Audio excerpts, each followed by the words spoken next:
요즘 우리는 그 성령님에 관하여 같이 말씀을 살펴보고 있는데요. 저 개인적으로 성령님 하면은 이제 떠오르는 이미지들이 좀 있습니다. 그 중에 하나가 창세기 1장 1절부터 2절 말씀인데요. 태초에 하나님이 천지를 창조하시니라. 땅이 혼돈하고 공허하며 흑암이 깊음 위에 있고 하나님의 영은 성령님은 수면 위에 운행하시니라. 여기 나오는 하나님의 영은 수면 위에 운행하시니라, 이 말씀이 무슨 뜻인가 하면은 그 히브리어로 보면은 그 같은 단어가 나오는 곳이 있습니다. 그게 이사야 31장 5절인데요. 새가 날개치며 그 새끼를 보호함 같이 나 만군의 여호와가 예루살렘을 보호할 것이니라. 그것을 호위하며 건지며 뛰어넘어 구원하리라 하셨느니라. 여기 나오는 새가 날개치며 그 새끼를 보호한 같이, 이 표현이 창세기 1장 2절에 나오는 하나님의 영이 수면 위를 운행하신다와 같은 표현입니다. 그러니까 성령 하나님은 천지 창조의 주체자이시면서 동시에 이 창조된 천지를 보호하시는 분이라는 겁니다. 창조된 천지를 보호하시되 마치 독수리가 이제 알을 낳은 후에 그 천적인 뱀 이런 것들이 그 알을 이제 함부로 하지 못하도록 이 독수리가 그 알을 보호하기 위하여 알 위를 이렇게 날면서 그 알을 지키는 이미지, 이게 제 머릿속에 있는 성령님의 이미지 중에 하나입니다. 그런가 하면은 구약에 나오는 성령님과 관련된 말씀이 느헤미야 9장 20절에 나오는데요. 자, 19절부터 한번 보십시오. 주께서는 주의 크신 긍휼로 그들을 광야에 버리지 아니하시고 낮에는 구름 기둥이 그들에게서 떠나지 아니하고 길을 인도하며 밤에는 불 기둥이 그들이 갈 길을 비추게 하셨사오며, 그리고 20절입니다. 또 주의 선한 영을 주사 그들을 가르치시며 주의 만나가 그들의 입에서 끊어지지 않게 하시고 그들의 목마름을 인하여 그들에게 물을 주어. 이스라엘 백성들이 이제 홍해를 건너 광야 생활하는 동안에 뭐 너무나 급작스럽게 그렇게 탈출을 하다가 보니까 아무것도 준비된 거 없이 뭐 그냥 뛰쳐나오다시피 한 거고요. 그리고 그 광야라는 것 자체가 결핍 아닙니까? 그런데 하나님께서는 그 결핍의 광야를 지나는 동안에 불기둥으로, 또 구름 기둥으로, 그리고 백성들이 배고플 때 만나로, 그리고 또 목이 마를 때 반석에 물을 공급해 주셨습니다. 그런데 하나님은 이런 외적인 공급만이 아니라 그들의 필요를 따라 외적인 공급도 주시지만 20절에 보니까 또 주의 선한 영을 주사 그들을 가르치셨다는 거예요. 우리가 자꾸 어떤 결과지상주의, 그리고 뭐 그래서 이제 이 기복 신앙에 쩔어 있거나 혹은 또 무속 신앙에 빠지면 안 되는 게요. 누가 주는지 뭐가 중요하냐. 우리는 그냥 그 복을 받기 원한다. 이 신앙이 아니에요. 우리가 이제 영안을 열고 하나님의 사랑을 알고 은혜를 누리면은 복 그러는 게 아니라 하나님께서는 우리를 때를 따라 돕는 은혜로 필요를 채워 주시기도 하지만 또 성령을 통하여 가르치시는 일을 하신다는 겁니다. 믿음이 오래됐는데 성장이 없다, 변화가 없다, 그건 그 자체가 이미 굉장히 중병에 걸려 있다, 이렇게 말할 수 있는 거거든요. 그런가 하면은 성령님은 이 다윗이 왕이 되는 과정에서 사무엘이 다윗에게 기름을 부을 때 그때도 성령님이 다윗에게 감동을 주시는데요. 그게 사무엘상 16장 13절입니다.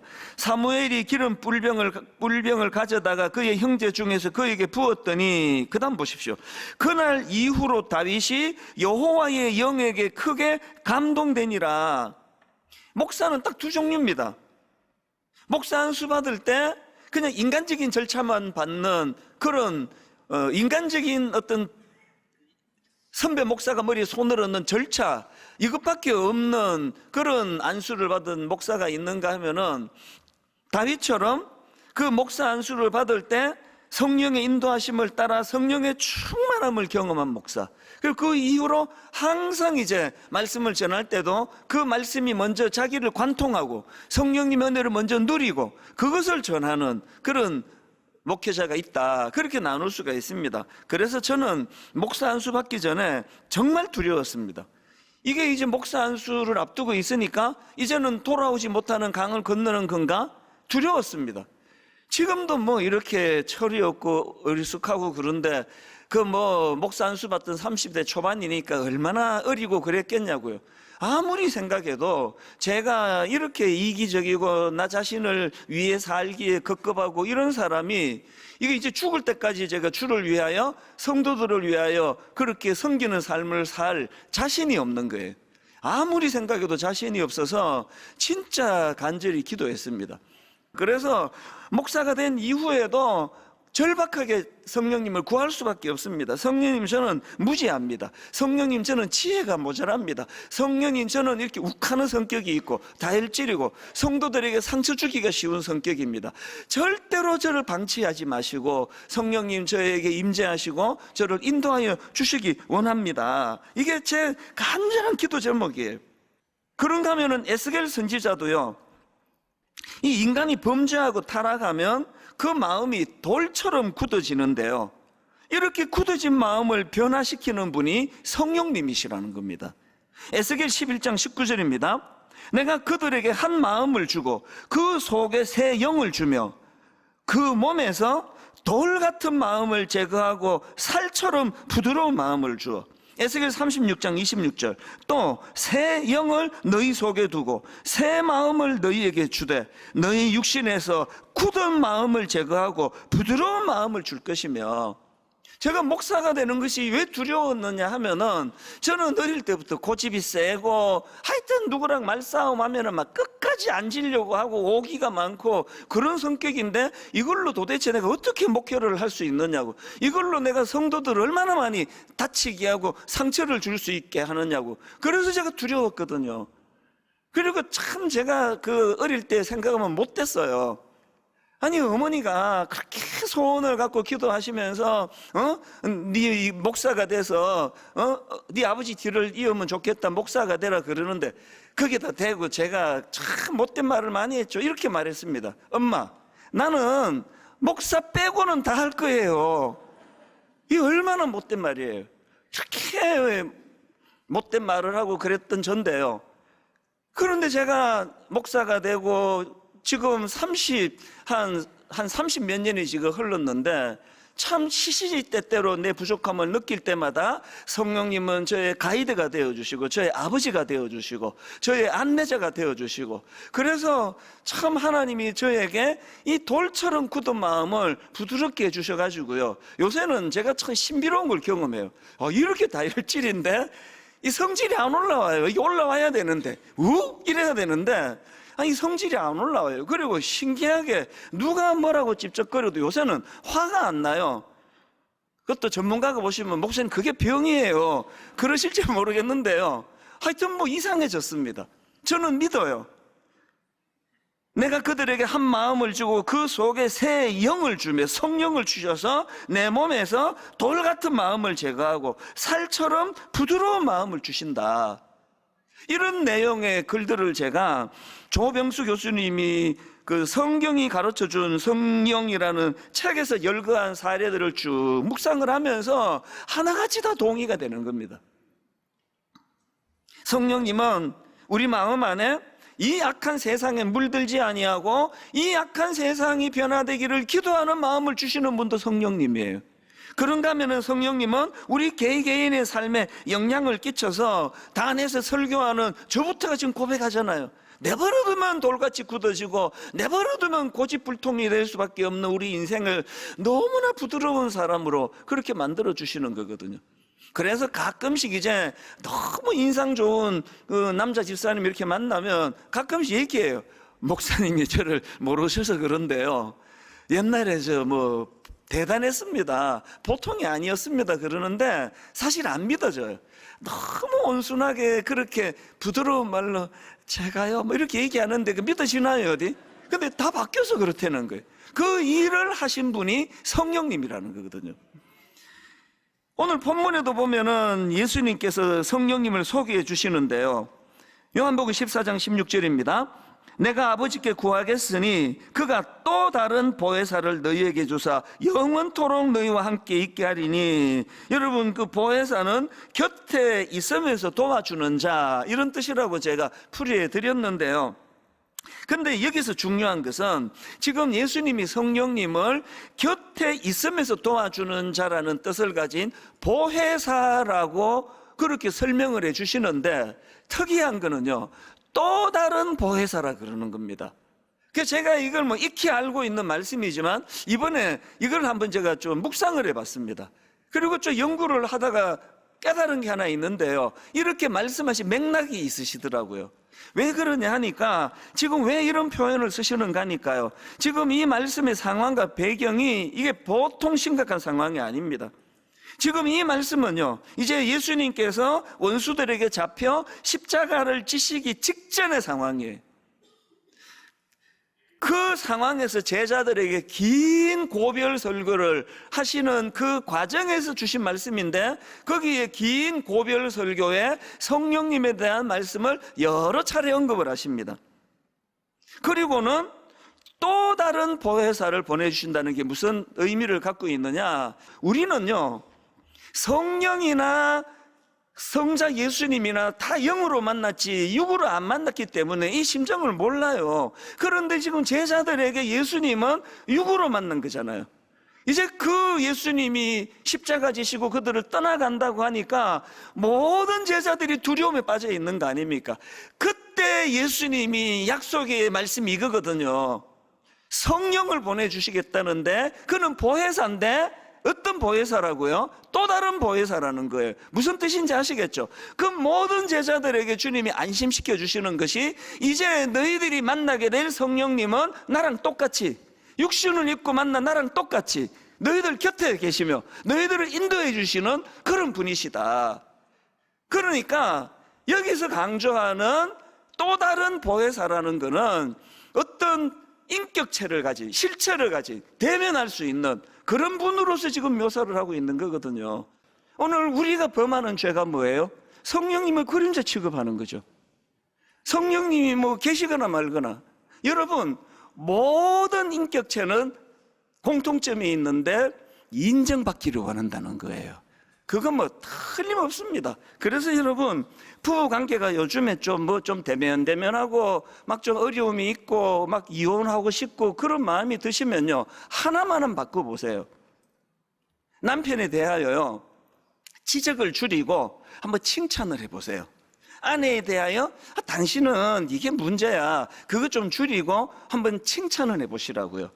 여러 번 내가 입에 달고 여러분께 드리는 말씀이 있죠. 인간은요, 지적받아서 고쳐지는 존재가 아니에요. 모든 인격체는 인정을 받고 싶어요. 칭찬을 듣고 싶습니다. 여러분, 지금 부부관계가 좀 어려우신 분 진짜 한번 실천해 보세요. 내가 사실 참 결혼 초에는 당신의 장점을 잘 몰랐는데 살아갈수록 당신에게 이런 좋은 점이 있는 걸 내가 참 감사합니다. 진짜 한번 해보세요. 성령님도 마찬가지예요. 우리 성령님은 인격체세요. 그래서 항상 성령님을 그림자 취급하지 않고 그분을 인정해드리고, 그리고 또 그분을 자꾸 세워드리는 거예요. 그래서 성령님 지혜의 성령님이 아니면 제가 어떻게 분당 우리교회 목회를 지금까지 할 수 있었겠습니까? 성령이 참 감사합니다. 지난번 말씀드렸잖아요. 자동차 키 하나 찾으면서도 성령님 이렇게 빨리 찾도록 은혜 주신 거, 성령님 은혜입니다. 감사합니다. 자꾸 성령님을 인정해 드리는 거예요. 인격체이신 성령 하나님을 그림자 취급하시는 이 믿음은 더 이상 곤란합니다. 자꾸 그분을 인식하고 그분을 인정하고 또 그분을 우리가 구해야 돼요. 누가복음 11장에 보면은요, 제자들이 예수님께 기도를 가르쳐 달라 그래요. 그게 11장 1절입니다. 예수께서 한 곳에서 기도하시고 마치심에 제자 중 하나가 여짜오되 주여, 요한이 자기 제자들에게 기도를 가르친 것과 같이 우리에게도 가르쳐 주옵소서. 그래서 나온 게 주기도문입니다. 예수님이 주옥 같은 주기도문을 가르쳐 주시고는 간청 기도의 중요성을 강조하십니다. 9절입니다. 내가 또 너희에게 이르되 구하라 그러면 너희에게 주실 것이요 찾아라 그러면 찾아낼 것이요 문을 두드리라 그러면 너희에게 열릴 것이니, 이 간청 기도의 중요성을 가르치시고는요 11절 12절입니다 너희 중에 아버지 된 자로서 누가 아들이 생선을 달라 하는데 생선 대신에 뱀을 주며 알을 달라 하는데 정갈을 주겠느냐. 그리고 중요한 말씀을 13절에서 예수님이 하십니다. 너희가 악할지라도 좋은 것을 자식에게 줄 줄 알거든 하물며 너희 하늘 아버지께서 구하는 자에게 성령을 주시지 않겠느냐예요. 그런데 굉장히 중요한 것은요, 같은 사건을 다루고 있는 마태복음에서는 어떻게 표현하고 있느냐, 똑같은 내용입니다. 마태복음 7장 11절입니다 너희가 악한 자라도 좋은 것으로 자식에게 줄 줄 알거든 하물며 하늘에 계신 너희 아버지께서 구하는 자에게 좋은 것으로 주시지 않겠느냐예요. 지금 성경이 뭘 강조하고 싶은 겁니까? 여러분 지금 막 취직이 안 돼가지고 고민하면 하나님께 뜨겁게 기도하는 거, 그래서 취직하게 되는 거, 그거 좋은 일이에요. 여러분 어떤 분 암에 걸려가지고 투병하는데 병 고침을 위하여 간절히 기도하고 그 기도가 응답받는 거, 그거 좋은 거예요. 그런데 여러분 누가복음에 의하면 그 좋은 것 중에 가장 좋은 것은 성령님을 구하는 거라는 거예요. 왜 그렇습니까? 성령님은 뭐 하나를 해결해 주시는 분이 아니라 내 곁에 서셔서 나를 도와주시는 분이거든요. 여러분 우리가 기도할 때 성령을 구해야 된다고 예수님이 말씀을 하시는 거거든요.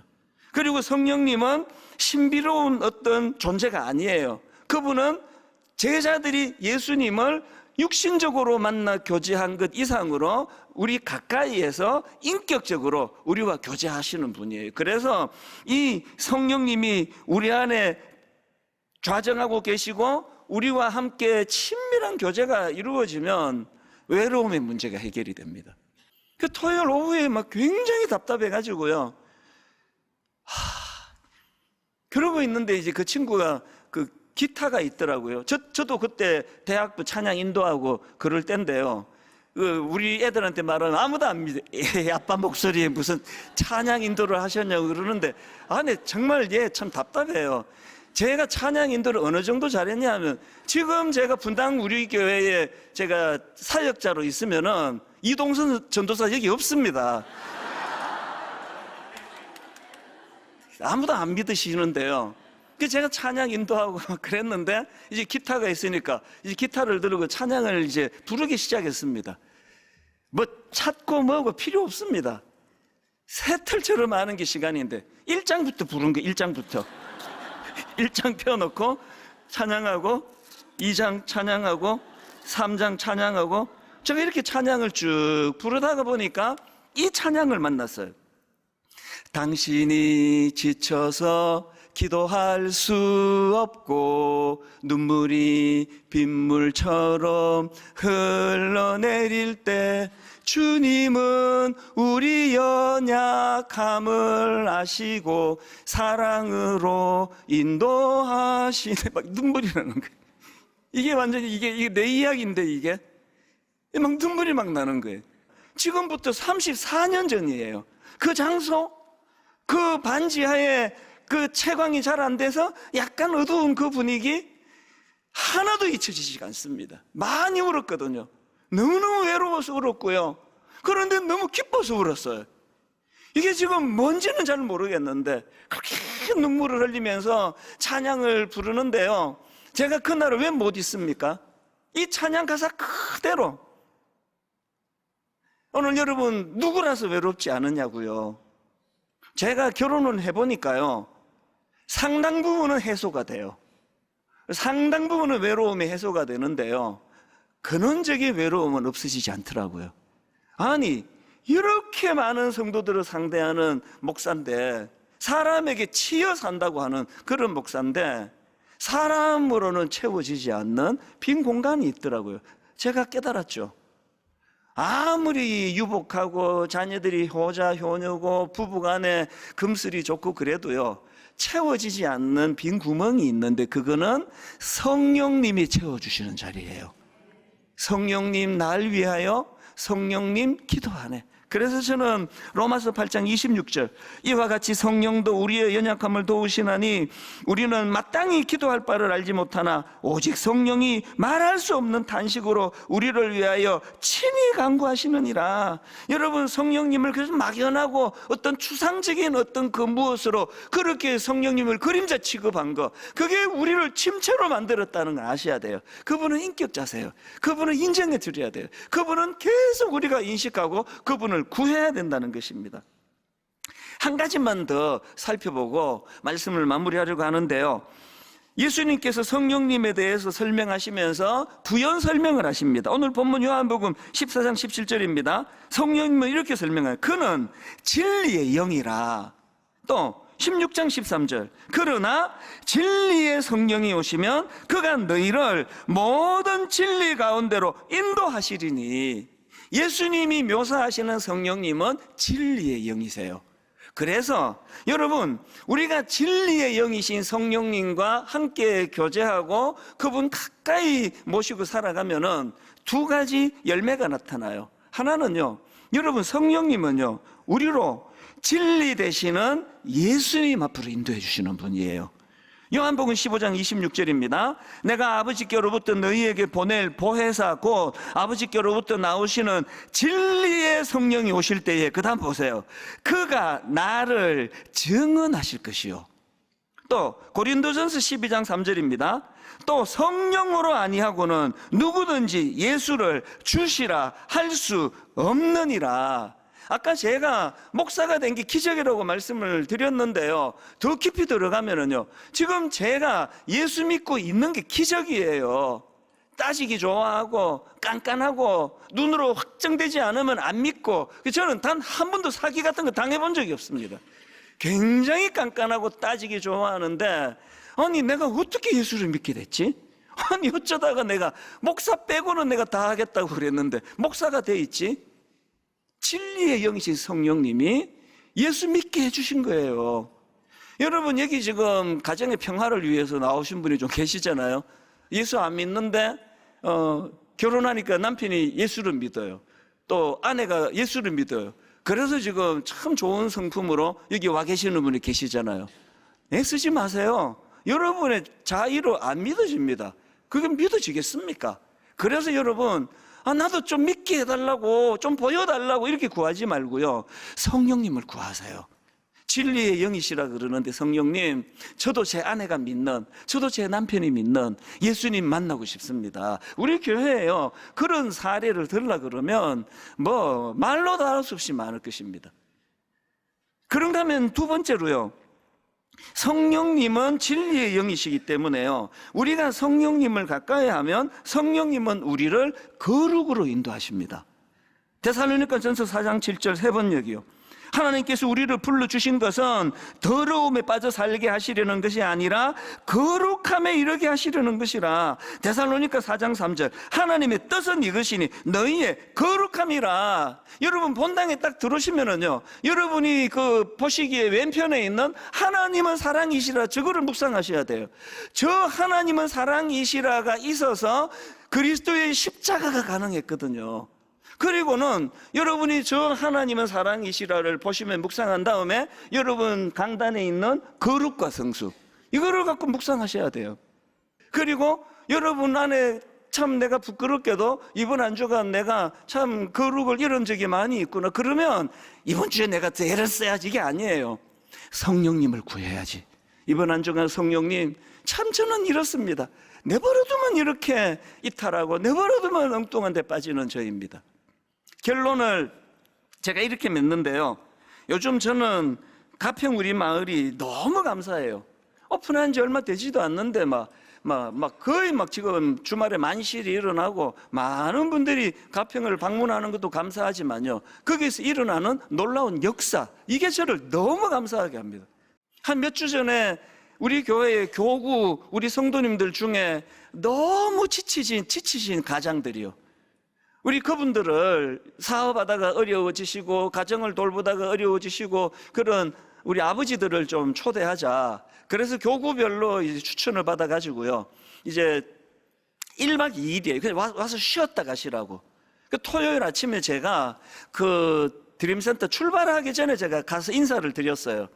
딴 거 없고요. 프로그램도 없고요. 제가 담당 목사님한테 뭐 1교시담, 2교시담 상황 이런 하지 마라 그랬습니다. 그냥 쉬시다가 오세요. 좋은 분들하고 교제하고 한 가지만 좀 일찍 주무시고 아침이 되시면 새벽에 그 마을이 참 좋습니다. 공기 좋고 하니까 그 길을 한번 이렇게 좀 거니시면서 그런 시간을 좀 가져보시라 그랬는데요. 희한한 일이 벌어졌어요. 아무것도 해드린 게 없거든요. 강의가 뭐 요란하게 있던 것도 아니고요. 그랬는데요. 그 아빠가 그렇게 이제 지쳐서 추천받아서 쉬러 가신 그 아빠를 둔 우리 청년부 자매가 저한테 메일을 보내왔습니다. 이런 요지예요. 최근에 아빠가 직장에서 과도한 스트레스를 받고 원인 모를 건강 쇠약이 오셔서 몇 달간을 집에서 쉬고 계시는데 아빠가 가평을 다녀온 후로 하시는 말씀이 환골탈퇴가 된 것 같다. 이런 말씀을 하시더라는 거예요. 이곳에서 경험한 이 마음을 내 평생 잊지 않고 살고 싶다. 그런 기도 제목으로 고백을 하시더라는 거예요. 제가 느끼기로 그 아버지께서 초신자인 것 같은데 그 딸의 편지를 한번 저한테 보낸 편지를 읽어드리고 말씀을 마치겠습니다. 이렇게 썼더라고요. 가평 우리 마을에 곳곳이 하나님의 위로로 가득 차 있다는 것 같다고 하셨어요. 그곳에 있기만 해도 마음이 차분해지는 것을 경험했다고요. 집으로 돌아오신 아빠의 얼굴은 2달 동안 가지고 있던 지치고 핏기 없는 얼굴이 아닌 누구보다 생기 있고 에너지 넘치는 상태였습니다. 하나님의 은혜와 하나님의 위로와 함께 가신 분들과 서로의 아픔을 나누며 처음으로 느끼게 된 공동체원들과의 교제가 아빠에게 가득히 채워져 있음을 보았습니다. 이게 교회예요. 막 그날 막 엄청난 프로그램 갖고 막 다 뒤집어 놓는 강의를 하고 그래서 변화가 일어나면 어떤 면에서는 그건 좀 인위적이에요. 아무것도 한 게 없습니다. 그냥 그 기도의 공간 안에 머물고 거닐고 거기에 같이 어려움을 당하는 분들과 마음을 나누고 기도를 해서 제가요 이 그 딸의 편지를 받자마자 환골탈퇴를 제가 단어를 찾아봤습니다. 이 환골탈퇴란 뜻이 사전적으로요 뼈와 살이 바뀐다 이런 뜻으로 완전히 바뀌거나 혁신적인 변화를 의미하는 말이다. 아니 그날 하루 자고 와서 무슨 일이 있었길래 환골탈퇴 뼈와 살이 바뀌는 일이 있었다고 고백을 하느냐고요. 분당 우리 교회는 이런 교회가 되기를 원합니다. 막 목사가 인위적으로 막 쥐어짜는 이것도 뭐 해야 되겠지만 성령님이 일하시는 교회, 성령님이 만져주시고 성령님이 치유하는 교회. 지금은 선교 헌금 시간입니다. 이 예배를 통해 삶 가운데 은혜와 회복이 충만하시길 간절히 기도합니다.